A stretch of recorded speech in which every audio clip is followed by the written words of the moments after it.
Mama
ekhaya langalaleki khona kuyaliwa day and night uJesu kuphela ongalethuthula. Omunye uzamile wathi hayi ngizamile ngafaka ama-CV ngasenda electronically ngaya amawekile. Hayi mntana sekhaya udinga uJesu uyakuphela oyindlela uyakuphela ozokubonisa ukuthi ngendlela impilo yakho yini.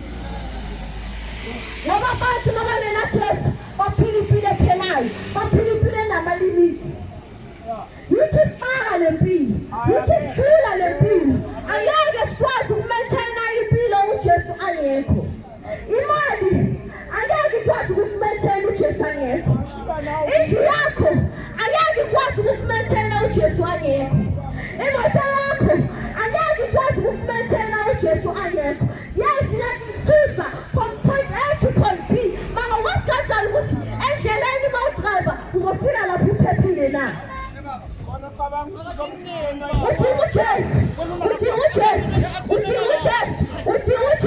Udinga uJesu uyamdinga noma unayo imali yonke uyamdinga uJesu ngoba uyakuphela ozokunikeza ukuphila. Bathi no money no problems. Ngoba nathi emhlabeni sizokwatela uNkulunkulu sicela izinto ezizokuhlula bangasasiniki siyamkhokhela samthulekele. Kanti uNkulunkulu uyibaba yonke impilo yethu iqalile. Yikho wena namhlanje impilo yakho iqalile ngoba wahalela into kamakhelwane. Tshintsha namhlanje impilo yakho uJesu. uJesu uyakuthanda uJesu uyakufila ngoba namanje amangoti sewatshentshile. Abobaba baphiheka njengabomama abomama baphiheka njengabobaba abantwana yibo abaphethe amakhaya. uJesu akekho. Lamakhaya wethu yonke lawa adinga uJesu adinga uJesu. Leli nzima yethu le angeke sikwazi ukuyinakekela ngemali idinga uJesu ngoba uJesu udokotela womphefumulo. Akekho udokotela ozinakekela umphefumulo uJesu kuphela. Ngoba abantu basenalethi uJesu uyamthanda uJesu uyamfela. Ulithi lusise iphume enhlungwini lusise ubuhlungu nyekelele ukuphila kabuhlungu ngoba uJesu makangekho siyaheleza. uJesu makangekho siyahlanganisa. uJesu makangekho sayizama lempilo. Maka wena udinga uJesu udinga uJesu.